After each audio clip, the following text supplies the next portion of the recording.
আমিন ওয়াসসালাতু ওয়াসসালামু আলা রাসূলিল আমিন ওয়া আলা আলিহি ওয়া সাহবিহি আজমাইন।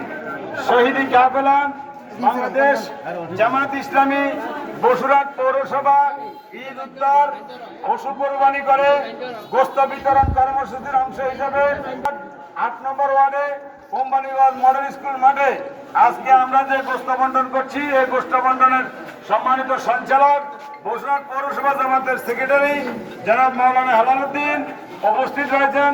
জামাত ইসলামী বাংলাদেশ কোম্পানিগঞ্জ বসুরহাট পৌরসভার সহকারী সেক্রেটারি আবু ইউসুফ ইয়াকুব এবং সুরা কর্ম পরিষদ সদস্য জনাব মাওলানা জিলুর রহমান এবং আমাদের ৬ নম্বর ওয়ার্ডের সভাপতি আব্দুল মালিক ভাই, ৮ নম্বর ওয়ার্ডের সেক্রেটারি মাওলানা মুস্তাফিজুর রহমান ভাই, যুব বিভাগের সভাপতি সহকারী সেক্রেটারি জনাব ইয়াকুব হুসাইন, সেক্রেটারি মাইনুদ্দিন, যুব বিভাগ ৮ নম্বর ওয়ার্ডের সভাপতি জনাব আব্দুল বাসেদ ভাই সহ আমাদের সংগঠনের নেতৃবৃন্দ, সমবেত দিনদার এবং আমাদের বসুরহাট পৌরসভার বিভিন্ন ওয়ার্ড থেকে আগত ভাইরা বোনেরা, আসসালামু আলাইকুম রহমতুল্লাহি ওয়া বারাকাতুহু।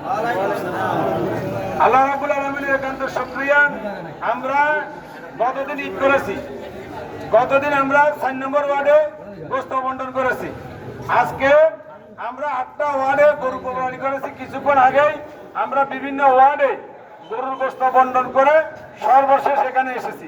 এই কারণে একটু দেরি হয়েছে। আমি আপনাদেরকে কষ্ট দেওয়ার কারণে দুঃখ প্রকাশ করছি, আপনারা আমাকে মাফ করে দিবেন। সম্মানিত ভাই এবং বোনেরা, প্রত্যেকটা ওয়ার্ডে আমরা কোরবানি দিচ্ছি। এক সময় পুরো পৌরসভাতে একটা কোরবানি দিতাম, এখন আমরা ৮টা গরু কোরবানি দিয়েছি। আর একটাতে সরাসরি আমাদের এক ভাই নিজের গরুর গোশত থেকে কিছু অংশ দিয়ে অন্যদের থেকে কালেকশন করে প্রায় ৪০০ লোকের কোরবানি দিয়েছে। তার মানে প্রায় ৯ ওয়ার্ডে ৯টা শ্রমিকের একটা 10টা গরু কোরবানি হয়েছে। আলহামদুলিল্লাহ। সম্মানিত ভাইয়েরা, আমি আপনাদেরকে বলতে চাই, আল্লাহর আইন চাই, সৎ লোকের শাসন চাই, ন্যায় ইনসাফ ভিত্তিক সমাজ চাই। এটা কি আমরা সবাই একমত কিনা? সম্মানিত ভাইয়েরা, আজকে যে গরু কোরবানি হচ্ছে, এটা কি আল্লাহর হুকুমে হচ্ছে না বন্দার হুকুমে হচ্ছে? আল্লাহর হুকুমে কোরবানি দিতে পারলে আল্লাহর হুকুমে কি দেশ চালানো যাবে না? যাবে কিনা? আল্লাহর হুকুমে কোরবানি দেওয়ার কারণে সারা বাংলাদেশে নয়, সারা বিশ্বব্যাপী লক্ষ লক্ষ লোক একটা শৃঙ্খলার ভিতরে গরু জবাই করেছে। লক্ষ লক্ষ লোক গরু কোরবানি করার মাধ্যমে গরু গোশত বন্টন করেছে। কি বলেন, ঠিক কিনা? কেন সেখানে কোনো সংঘাত হয়েছে? আল্লাহর হুকুম মোতাবেক সারা বিশ্বব্যাপী মসজিদ গুলো যখন নামাজ হয় সেখানে মারামারি হয়নি। কারণ কি? সেখানে আল্লাহর হুকুম বিধান রহমত আছে, কারণে শান্তি বিরাজ করছে। মসজিদে কোনো মারামারি নাই, মসজিদের বাইরে মারামারি কেন? সেখানে আল্লাহর হুকুম প্রতিষ্ঠিত না থাকার কারণেই সেখানে কি মারামারি, লুটতরাজ, চাঁদাবাজি, চিন্তায় অনিয়ম, অশ্লীলতা, ব্যয়বনা চেয়ে যাচ্ছে। সেই অবস্থান থেকে যদি ফিরেতে হয় তাহলে রাষ্ট্রীয় ব্যবস্থায় ইসলামী সরকারের দরকার আছে না নাই? কথা বলেন। এজন্য জামাত ইসলামী এদেশে আল্লাহর আইনের ভিত্তিতে দেশ চালাতে চায়। আর তাদের মার্কার নাম কি? তাদের মার্কার নাম কি? আপনারা জানেন, বিগত 17-18 বছর জামাত ইসলামীকে কার্যত নিষিদ্ধ করে রাখা হয়েছিল, তাদের নিবন্ধন বাতিল করে রাখা হয়েছিল, তাদের মার্কা বাতিল করে রাখা হয়েছিল। আজকে জামাতের নিবন্ধন ফিরে পেয়েছেন, তাদের মার্কা ফিরে পেয়েছেন, জামাতের নেতা এটিএম আজহারুল ইসলাম মুক্তি পেয়েছেন। এর মানে হলো, যদি দেশে আইন সঠিকভাবে চলতো তাহলে জামাতের সাইড হিসাবে কোনো কারণে কি হতো না, মৃত্যু হতো না। কি বলেন? এবং জামাতের নেতাদের শহীদ হতো না। কি বলেন, ঠিক কিনা?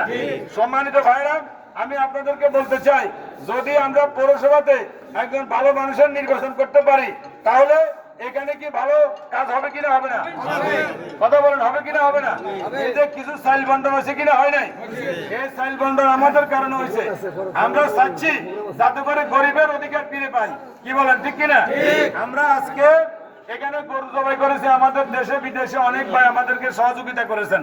আমরা আল্লাহর কাছে দোয়া করি, যারা সহযোগিতা করে আমাদেরকে গরু কোরবানিতে সহযোগিতা করেছেন, আল্লাহ রাব্বুল আলামিন তাদের কামাই রুজির ভিতরে বরকত দান করুন এবং ভবিষ্যতে আরো যেন বেশি দিতে পারে আল্লাহর কাছে তৌফিক কামনা করছি।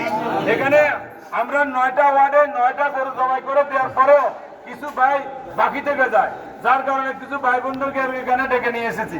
যাদের কাছে স্লিপ আছে তারা গোশত পাবেন, যাদের কাছে স্লিপ নেই তারা এখন অপেক্ষা করবেন। আমরা চেষ্টা করবো আপনাদেরকে কিছু করতে পারি কিনা, কিন্তু আপনারা হই হুল্লোড় করার কোনো দরকার নাই, কারণ আমরা তো আমাদের সামর্থ্য সীমিত, লোকজন অনেক বেশি, কি বলেন ঠিক কিনা? আমরা যদি সামনে আরো সুযোগ সুবিধা পাই, আরো বেশি দেওয়ার জন্য আমরা উদ্যোগ গ্রহণ করবো ইনশাআল্লাহ। তা আপনাদের সকলের সুস্বাস্থ্য কামনা করছি এবং আমাদের গোস্ত বিতরণে যারা দায়িত্ব পালন করবেন তারা সুন্দর করে শৃঙ্খলবদ্ধভাবে স্লিপ যার গোস্তর প্যাকেট তার, আর যারা স্লিপ নেই তারা অপেক্ষা করেন, তাদেরকে কি করতে পারি আমরা কাউকে নাবার করবো না, কিছু না কিছু একটা সহযোগিতা করবো ইনশাআল্লাহ। সবাই জানিয়ে থাকেন। আসসালামু আলাইকুম রহমতুল্লাহি ওয়া বারাকাতুহু।